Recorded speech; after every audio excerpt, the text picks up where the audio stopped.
Hello. Today we're going to be talking about creating a structured learning environment. Different ways to maximize learning opportunities for your students in a variety of instructional arrangements. We'll discuss the benefits of direct instruction, small group instruction, large group instruction, independent workstations, plus key tips for managing classroom spaces, materials, and activities for a successful classroom. Functional academics and structure.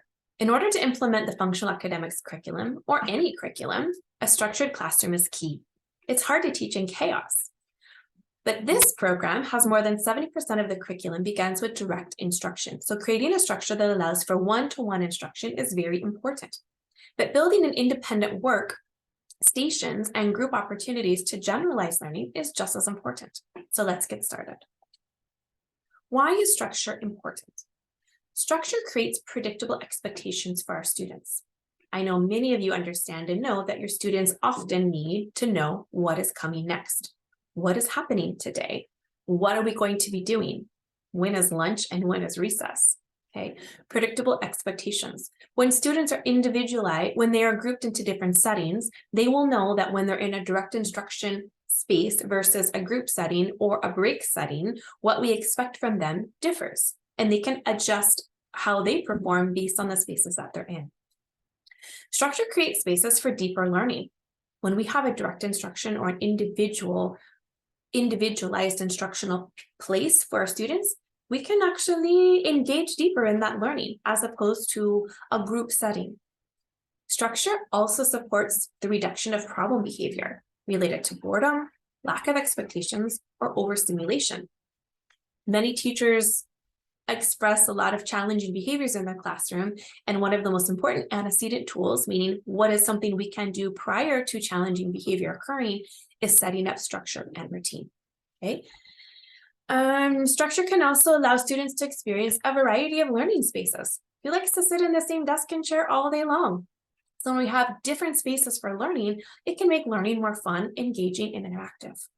Structure also allows for easier workflow for staff and students. When staff know where they need to be and what to do in those time frames, the day can go much more smoothly. When students know what to expect and where to be during different times of the day, they can also have a much easier and smoother day. So here are some of the instructional strategies that you will find within the functional academics curriculum. Direct instruction. What does that mean? Starting with direct instruction, you have one individualized instruction with the clear instructions and one correct student response. Okay, incorrect responses are given via error corrections. Correct and incorrect responses are recorded on a data sheet. This is direct instruction. An example would be working on colors. What color? Color red. Working on numbers. What number? Number 10. There is one instruction and one possible correct response. Small group instruction. You can also do DI in small group instruction. Okay, one teacher with 2 or 3 students. You can do it simultaneously, or you can do it with each student while the other students are waiting and continue to work like that. Okay, oftentimes DI is rotated through a group. You can use things like kidney tables, small desk clusters, or even small groups of students working on independent tasks while you work individually with one student. Large group instruction, a great way to teach generalization, extension, and application lessons in a group context. For example, a classroom store as an extension to money math. Group games like Simon Says or Twister as an extension of learning colors or following directions or location concepts. Large group instruction is not recommended usually for the initial acquisition, but for the application of skills like what are we going to buy for lunch today? Or what can we buy with $10 and looking at a menu? Great ideas for large group instructional activities. Independent work. Curriculum-related activities that can be completed independently by students. Okay, that could be a worksheet, a folder activity, a task box, or curriculum-related digital activities, things that you can find online. Okay, curriculum that is related, activities that are related to the content in functional academics that you are instructing through direct instruction that can be done on their own. Usually independent work is done once a student masters a certain level of a skill and can then engage in the material in an independent manner or an independent way. Community-based instruction, curriculum tasks that can be practiced outside of the classroom or in natural contexts, like independent skills, pre-vocational, or community skills. Community-based instruction doesn't necessarily have to mean you leave the school grounds. It can be things in the school building. It can be even inclusion in the classroom. Okay, community-based instruction. So let's talk a little bit about how we're going to physically arrange our classroom in order to accommodate these kinds of instructional areas. Okay. So in order to accommodate the variety of instructional formats you may implement in your classroom, we want to make sure you've considered spaces for each of the instructional strategies we have discussed. Is there a space to work one-on-one with a student? Is there a small group space? How about independent workstations? Or a space for large group activities? Don't forget a break area. Break areas are perfect to practice leisure skills, social skills, or just rest a bit. We all need a break during the day, right? Place a few fun things in the break area for students, like listening to music or reading magazines, okay? Or even toys for elementary school students. Many of our students do enjoy a change in position and may need to lie down and stretch or relax their body for a bit before engaging and learning again. You can see in the slide here in the top left corner, we have a space for direct instruction where a teacher is working individually with one student. We have a space for large group activities. Okay, I love kitchen and cooking activities with students, so you can see that there's a space there for that. You can see there's a small group, see one instructor with 4 students. Independent work areas could and can be partitioned off or separated, oftentimes just to help with focus and attention. And then you have a break and leisure area with the guys here in the right-hand corner hanging out. Okay, these are some examples of what different spaces in your classroom may look like. Now, let's take a look at this classroom here. What do you see? We see a group of desks, right smack dab in the middle. We see 2 other desks on the side of the wall away from the group. This is a bit of a hard setup as it does not allow space to do one-on-one instruction unless the students rotate out of the group through the individual desks. I also see a kitchen on the side of the wall and materials behind locked cabinets. So what's missing here? Let's think creatively. What could we do to this classroom to make it a little bit more engaging, a little bit more interesting, to incorporate those learning spaces we just discussed? Well, let's take a look at how we change this classroom a little bit. What do you see? We see the same number of desks, 7. However, now 3 are being used against the wall as independent workstations. They have a little bit of a divider between each one, so when a student is working, they can focus. There's 2 tables in the back of the room, specifically designed for one-on-one instruction. And then 2 of the tables, 1, 2, 3, 4, 5, 6, 7, 2 of the tables have gone against the classroom kitchen because now we're going to make that classroom kitchen a little bit functional. The circles around the classroom kitchen desks are benches. So now we can incorporate pre-vocational or even independent tasks like how to prepare your own meal, right? Something as simple as a smoothie or a toasted cheese sandwich. How can we incorporate that into classroom activity? You can see I brought in a larger table for the small group area and four seats around it. So that's a perfect opportunity for one teacher to work with a small group of students. And what's the best part of this classroom? Is that nice leisure area in the middle. I know a lot of teachers say that they don't want leisure spaces because students will use them too often, but hey, we all need a break. And if you allow students to be able to rotate in and out of those spaces, I guarantee you'll have more engagement and participation throughout the day when students get an opportunity to vary up their situations, okay? So I would encourage you right now to take your own piece of paper, whatever that may be, and sketch out your classroom very quickly. Sketch out your own classroom. What does it look like now? How could it look differently with some different types of structure? Can you use the same tables? Can you use the same things? Can you move things around? Okay. So I really encourage you right now to go through that exercise, take a couple of minutes, pause the video, and do this. I guarantee it will be interesting and engaging both for you, your staff, and your students. Now, a lot of teachers say to me, where am I going to get new things? I don't have access. I don't have a classroom budget. Okay. For many years, I worked in a developing country in the Andes of Peru, and we had to be very creative with the things that we could find. So here in the States, I know of several different organizations and companies and groups and things that you can get things for free. So the first place is always the local thrift store. What can you find at the local thrift store that is almost free? 2, if any of you are in social media or Facebook groups, there's great groups called Buy Nothing groups. Look for your local Buy Nothing group, post that you are a special education teacher looking for, and list the things you're looking for, and I guarantee you someone in your community will give you something. Okay, lots of different ways to come up with creative structures and using the same space that you already have, but varying it up for classroom interest.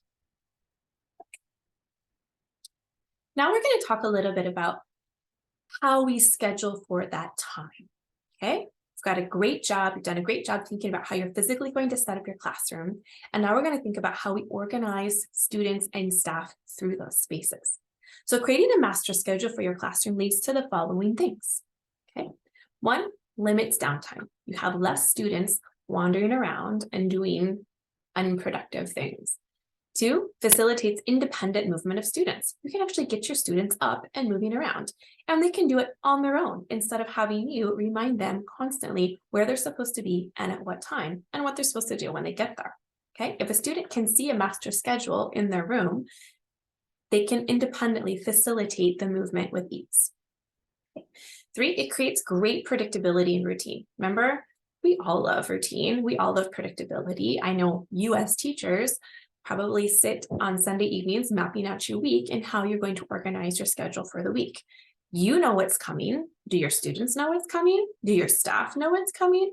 What is going to happen in those spaces? Many of our students really love to know what is coming. It also provides staff clear guides for daily activities. All of your paraeducators. Imagine your paraeducators, your student volunteers, and yourself and your students knowing what is going to happen, where they're supposed to be, and what is happening during that time. Beautiful. Decreases problem behaviors. Again, let me tell you, for someone who has worked with students with very significant behavior challenges for more than 20 years, I can tell you that a lot of the behavior challenges comes from not knowing what is next, not knowing what is expected of them, not knowing when their favorite activities are coming, and not knowing what to do during those time frames. Okay, so decreasing problem behaviors is a huge feature and benefit for actually creating a schedule. Okay, increasing time to work on IEP goals. I hear many teachers complain about not enough time to actually work on the IEP goals, given all the other demands of being a teacher. But when you have spaces to work on individualized instruction, independent goals, and even generalized learning, those are all things that should be directed at focusing on developing IEP goals during that time. Scheduling also allows for more space for individual instruction and deeper learning. So let's talk about how we schedule. SDES, the company that Functional Academics is sponsored by, Specially Designed Education Services, provides a fantastic video to help you set up your classroom schedule. Okay, I'm going to also drop this link in the chat of this video, and you can find it in the YouTube channel for Functional Academics. Okay, it will be under training videos, but I will drop it into the chat of this specific YouTube video. I recommend watching those first 15 minutes of that video. It gives you a great structure and how to organize your time, your space, your students, and your staff. Students can rotate through the workspaces, and a daily schedule can help alleviate so much of the confusion and disorganization for both students and staff. Here are a few more examples, and you can find this video also on functionalacademics.net. But let's take a look at how these teachers did it. Okay, master schedule. Look at the times, look at the columns, look at the names of the students on the left. The postcards in the middle are the programs or activities that they'll be working on during that time. Here's another one, very similar. Times throughout the day. Each line, each row is a student. So if a student can find their name and follow the row across, they will know where they're supposed to be and what is expected of them during that time. Specific individual student schedules are also an essential part of structuring your classroom learning environment. Okay, not all of our students are able to look at a master schedule, find their name, and follow the activity that goes along. Great if they can, but if they can't, we need to add a separate schedule just for them. Same content, just a different format so they understand what is expected of them. This is the way daily activities are communicated to the students and used to facilitate that independence, expectations, and routine. If your student is able to follow along that master schedule, then the recommendation is to have that schedule be interactive. I always say to teachers, it is not a piece of art. even though it is a piece of art, it is not a wall decoration. It is meant to be interactive, which means your students are going and engaging with that schedule multiple times throughout the day, mostly during transitions. Okay, this one period is over. What is next? This next period is over. What is next? Okay, and having your students going back and forth and interacting with that schedule. For students who are able to use more digital tools like Google or Outlook calendars, that's an excellent way to have a classroom scheduled as well and be able to go back and reference it after each period to look at what is coming next. Okay, meaning you're using it in between transitions and activities. So following the master schedule, time management curriculum.